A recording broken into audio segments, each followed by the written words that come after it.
What's up, America and the world? Another episode of The Real Deal coming at you with the straight truth, the real truth. Now, I know a lot of people weren't too happy with me talking about the founding fathers and telling you the truth that 41 of the 56 of them were documented slave owners. It was probably more than that, but that's all we know about. And the rest of them, they weren't as popular as those guys.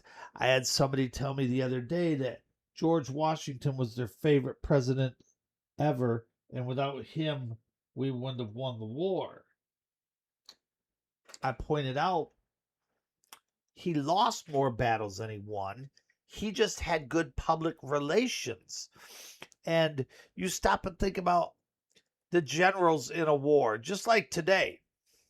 They weren't on the front lines. They weren't out there, right, frontline infantry with their sword up. They're standing back a ways telling people what to do. They're like, hey, you guys go over there. If you need me, I'm over here. So realistically, you got to look at things like this. We put the wrong people on pedestals in this country. You build a monument to a slave owner, and people will tell me, well, back then owning slaves wasn't as bad. Now it's immoral. And I just kind of look at them like, wow, are you high or are you incredibly stupid? Because it was horrific back then. And a lot of people didn't like me talking about the founding fathers, especially with our 250th anniversary or birthday, whatever you want to call it, of the United States of America. And they said without Washington, nothing would have got done. Oh, it would have. It would have done. And it would have been somebody else, another rich white guy. He would have got good public relations. Now, we know a lot of these presidents that we've had in our past are flawed human beings. We're all flawed. Nobody's perfect. There's nothing perfect but the word perfect. But sometimes you put these guys way up higher than what they should be. Yeah, they did some good things. But let me tell you straight up truth, and a lot of you aren't going to like this. But I tell the truth. The truth will not make you popular, but it will set you free. And most people don't want to believe the truth. Most people, if you go online and you see somebody post an article, I would say 90% of the people comment on that article just off the headline. And the other 10% actually read the article. And they're the ones that usually don't comment, or if they do, they'll say something about how the people commenting are stupid. And that happens a lot. And then you have a lot of people posting on social media and spreading things like that, or they'll post on a website. But mainly on social media. I see a lot of it on, well, Twitter is probably the worst, or X, or whatever you want to call it now, but Facebook too. They'll post stories without researching it to see if it's true. And then you'll see thousands of people spreading it, and it goes around. And, it's so easy to do that now. It's never been so easy to control and brainwash the masses. And that's what I'm here for, to unbrainwash you, to scrub your brain with some soap and water and put some truth in it. Now, the founding fathers. What was America founded on? America was founded by rich white people. And we fought a war because of the taxes. Now, we fought the Revolutionary War over taxes and the right to be represented for those taxes, because we had taxation without representation. Now, the biggest one was the Stamp Tax Act. And, for instance, a tax on a pound of tea back then in today's money would have cost us about $1.30 something. But they weren't taxing wages. They were taxing everything you bought. There was no federal tax or state income tax or anything coming out of the people's wages. It's basically if you bought something and it was certain things that they were importing, the tax for stamps, the tax for dice, magazines, newspapers, certain foods, teas, things that were packaged up, you paid a tax on that. Now, we didn't get represented for that. So yeah, okay. So we fought a war and said, up yours, Britain, we want to be represented. So what happened after that? There was still taxes. There were still taxes. You had a bunch of rich white dudes now in charge of the United States. How did they pay for everything? There were still tax dollars going around, man. They were still taxing people. And they laid the groundwork for where we are at today. Again, the United States of America and the political parties have predominantly been white, rich, privileged people. And every now and then you'll see somebody that didn't have anything, but they did some things to get to where they are. And I always have to laugh at some of the things that you know what they did. You know what I'm saying. Now, over time, the Democratic Party, I'm not a Democrat, I'm not a Republican. I think for myself, I'm middle of the road. I have brains. I don't do party lines. But I will say this. The Democratic Party is the worst of the political parties. And I'll get to that in a minute. Now let's talk about the taxes. We have taxation now in the United States of America. Thank you, Democrats. Thank you, FDR and the New Deal, which added up our deficit big time. Everybody brags about FDR. FDR was a freaking horrible president. Horrible. Man, that guy was, he was horrible. He was awful. He was basically in the beginning of the wars, he was on the side of the Nazis, man. Don't even get me started on that bastard. But anyway, we have taxation in our country, but now we have representation. But let me ask you, who's representing you? Is it the guy across the street? The guy down the road that, worked in the factory with you? Is it that old farmer that was out there kicking butt every day? Going out there and getting the crops by hand? No. It's some rich guy in an air conditioner in a fancy car coming from white privilege and other privileges, and they're puppets. And they're out there and they don't care about us. These people don't care about us. They represent us, but all they really care about is themselves. And here's what comes down to. Here comes a bill. Vote yes or no. How hard is that?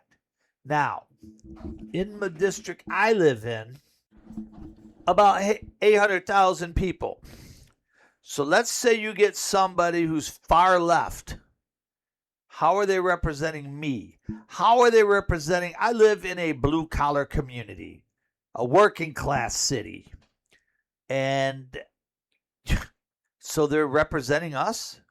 No, they're not representing us. The only time you hear from these people is when they want to vote. They don't care about you. They're getting their salaries. They get retirement after serving one term. They get a full pension. They get a nice payoff.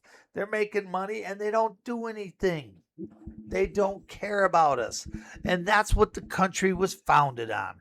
Founded by a bunch of rich white people. And let me just say, over the course of the years, the Democratic Party has brought in minorities, basically, and I'm going to tell it like it is. I always do. They're tokens. They're like, look at us. We're not racist anymore. We brought in a black person. We got Mexicans. I'm a Latino. I'm from Central America. I don't even know where that is. But they bring them in there. They brainwash them, basically, or they coddle them. They tell them, hey, come work for us. We'll do this. We'll do that. And they do. And they're basically puppets just like everybody else. Now, as far as taxation without representation goes, oh yeah, we get represented. For what and by who? And let me tell you people, the average American now, we pay average, some depending on your wealth, the average one, would be like, well, there's 3 classes, so they say, but they don't want to offend anybody and make them feel bad. But that would be like your lower middle class, your average working man who's not middle class because they rage all that stuff. But the average American pays 15% of your wages weekly or biweekly or whenever you get paid in federal taxes. Now, you also pay state taxes. You also pay for FICA. You're also paying Medicare and Medicaid, and you're putting money into Social Security. You're putting a lot of money out there. Now, are those taxes? Well, I'd like to see you go to work and try not to pay them. You know, it goes in, they're taking your Social Security and they're paying the people getting it now. And then someday you'll get it. But what if you don't get there? You're screwed. You don't get anything for it. I don't mind helping others, but who's going to help me? Right? Who's going to help you? They're not going to. The politicians don't care. Politicians don't care, man. That's what you got to get over. And then, check this out. You go to the store and you have to pay sales tax. Not all states. Bless those that don't. Most states, you pay sales tax. So you've already taxed all your money, and then you got to go pay another tax. You stop off at the Dollar General. You got to pay a tax for everything, unless it's food. You go and you buy a car. You got to pay a tax on it. You go to a hotel room.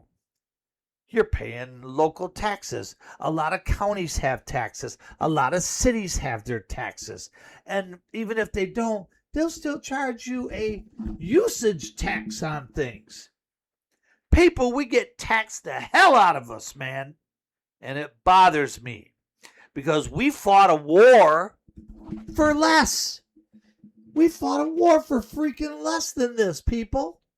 But everybody's so complacent, they don't care. They don't care. They go to work, they complain, but they won't do anything about it. They won't do anything about it. Back in the day, we had a war because we did stuff about it. Doesn't happen now, people. Everybody just complains, but nobody does anything to change it. People complain about their unions and things like that. And then when it comes to a contract vote, 20% vote. Comes to a presidential election, how many people vote for that? How many people vote for the congressman? You get about 65% of the registered voters show up and vote for the president. Even less for local elections. It's sad. But I guarantee you the ones that don't vote are the ones that complain the most. They do that all the time, man. They'll be the ones that whine and cry the loudest. And then they'll say, well, voting doesn't matter. Well, yeah, it does. Yeah, it does. It depends on which puppy you're getting in there. Now, let me tell you this also. The name of the game is not the man who's running the show at the top. Those guys are there. They're looking good. They're role model figures, you know. But there's higher powers pulling those strings, man. You guys think that the president is the leader of the free world. No, he's not. The corporations out there are pulling the strings. There's people you don't even know dancing in the aisles pulling the strings of the corporations. You don't even know, man. We don't know, but they're out there. There's a few that we have figured out who they are, and I'll tell you about that on another day because that's really deep stuff, man. But we have to do something about this, people. You have to put a person in power that you care about. Somebody that can think for themselves. Somebody, I like John Fetterman. Fetterman got in there. He's a Democrat. He wouldn't have got elected if he was a Republican. And he actually thinks for himself. He doesn't vote party lines. He's like, yeah, I don't really like this. You know, my party wants this, but I don't like it. I think this is the best for my people, who are, many of them, a majority, working class, blue collar workers. He's actually taken into that in consideration and fact. So I give somebody like that credit because that's how it used to be. It's how it used to be, man. But they've lost control over the years. They've lost way too much control, and it's time we do something to get it back, people. You know, I mean, what am I asking for? Am I asking for another revolution? Never going to happen. Never going to happen. Everybody's too complacent with their stuff. Everybody's too materialistic. shoot, people don't want to help one another when they're down and out. I had somebody come up to me one day at my work, was going off on me about how I'm always telling we should help others out and do good things to others, and if you can help, do it. But they told me they shouldn't have to do it because they work hard for their stuff and what they have is theirs. And they work. I said, you ain't worked a hard day in your life, man. Sitting on your fat butt all day in air conditioned and heated office all the time, you ain't done nothing. And they don't help anybody. They don't ever lend a helping hand, but they're the first to complain about everything. And I know these people, they never voted. They never voted until Trump started running. Didn't vote local elections, nothing. They told me this. They were proud of it. It's like, what is wrong with you people? I say that a lot. What is wrong with people? What is wrong with the human race, man? There's some messed up stuff going on, and nobody's going to do anything about it, man. We got people on a daily basis out there trying to change the world, but they get shut down or shot down. That happens a lot, too.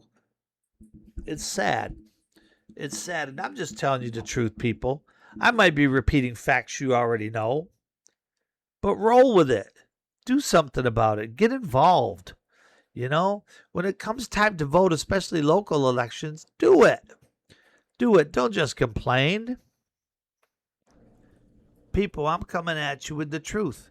We are in some very serious times in the United States right now.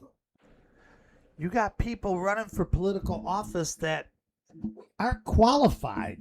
I mean, most of them aren't to begin with.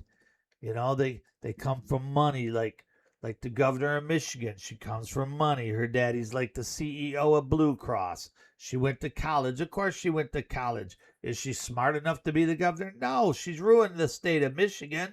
She's horrible. Goes on vacation, spend a couple $100,000 of taxpayers' money. You're rich. Spend your own money, woman. But people, you don't understand. You got these people out there. They're not qualified. Not just that, but they don't care. They don't care. And now you have so many running. And you look at the names and stuff. And if you don't vote for them, they'll say you're a racist because that guy's, from the Middle East and he's a Muslim. If you don't like them, then you're a racist. Okay, what about the black guy that's running as a conservative? You remember Dr. Ben Carson? He ran for office and didn't win. And you know what? He didn't say, oh, it's because I'm black. Never said that. That's the weirdest thing, huh? He's like, well, guess they didn't want me. That's okay. I'll take my talents elsewhere.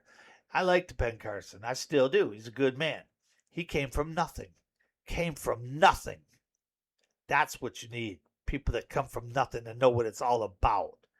Not people that come from money and privilege. Not people that get to go through college because they lie or because they got money and they go and become a doctor even though they're not qualified for it. You got a lot of people running for office in this country right now, people. You need to do a little research and don't vote party lines. You got people that are like very far left. They have Nazi connections. They have, and you're good. Some people might call me a racist for it, but it's not racist. It's the truth. And besides, it's not a race. You have a lot of Islamic people running, and they're not qualified, and they're not going to help you. They don't care about you. And if you got a Magen David, a Star of David, they definitely don't care about you, people. So do some research. I see these signs and I'm like, wow, man, do you even know who this guy is? And then in a couple years, when, they're getting called out for this or that, and they're told you can't do this and can't do that because it hurts our feelings and it offends our religion, what are you going to do? You're going to cry and complain? Because you should have seen it coming, people. The warning signs are there, people. They're there. So let's pay attention, all right? Let's pay attention, try to get this country back on track. I'm just telling you the truth, man. I'm there for you. You know me. I'm always everywhere, going out and about, trying to change this world for the better for everybody, man. And I'm not against anybody's color, religion, sports team, any of that stuff. They want us to be like that. They want us to hate one another. They want left versus right, black versus white. I mean, where do you draw the line at? Where do you draw the line? Christian versus Islam, They want us divided. Divide and conquer, everybody. Oldest trick in the book. So don't fall for it. All right? It's time we step up. Let's get this country back on track. Elections are coming up. Let's put people in that actually care. There's a few out there. Hope for the best. Pray for this country because it's going to hell in a handbasket, man. Trust me. I'm going to come at you with more coming up real soon, man. So pay attention. I got a lot to say, my brothers and sisters. All right? Just telling you the truth, man, and you know it. Peace.